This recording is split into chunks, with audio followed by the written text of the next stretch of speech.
Dans là. Donc, il m'a fait qu'à un bidon yemuro, on va ouler toi au canako bidon jaune, bidon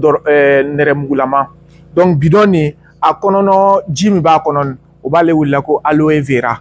Bon, aba long ka foko aloe vera ni bikumate a kuma be fo depuis san chama aba mais nafa juma le ba la adamaden ka ni ba mina a konono jini ni ba mina i b'a lɔn k'a fɔ ko a bi i fari nɔgɔ nɔgɔ b'i fari la n'i ka basi kɔnɔ nin a b'a bɛɛ bɔ surtout kɔnɔbara voilà n'i b'a kɔnɔja bɛ mɔgɔ o mɔgɔ la ou bien ulcère diabète bɛ mɔgɔ o ma a kɛ bana façon o façon bɛ mɔgɔ la n'i bɛ to ka n'i min tuma bɛɛ i bɛna ya bana nugu dɔɔni bɛ bɔ a la donc ni wari b'i bolo an bɛ min ɲini i fɛ i bɛ bidon kelen min kalo kɔnɔ ni wari b'i bolo se ka taga ni bidon fila ye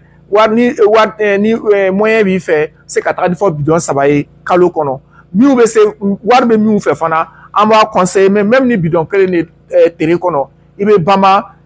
lon bɛɛ i bɛ to ka bidon ni a min voilà ni ka to ka nin ma ni ka to k'a min i yɛrɛ bɛ n'a ye i fari bɛna foni ka nɔgɔya kɛnɛya min tun t'i la depuis san caman i bɛna ye kɛnɛya dɔ bɛ fara kɛnɛya nin kan i fari yɛrɛ bɛ nugu ɲɛdaw fɛn yɔrɔ bɛɛ fɔ mɔgɔ yɛrɛ bɛ firi i ma dɔw yɛrɛ bɛ sanjida ɲininka o t'a lɔn voilà donc a bɛ bama bɛɛ bɛ bama bidon nin a k'i ka ji la ji ye quoi lon bɛɛ i bɛ to k'a min i bɛ se k'a min tuma bɛɛ fana voilà i b'a lɔn fana n'i b'a min a tɛ comme tubabuw ka fila ninnu i bɛ to k'a min ko effet secondaire t'a la i bɛ se k'a min daminɛ i b'a min o cogo la bɛɛ bɛ bama ala ka san hɛrɛ caya a bɛɛ n'a ka bidon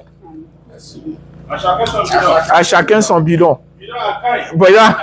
voilà nerf en a bidon voilà barka merci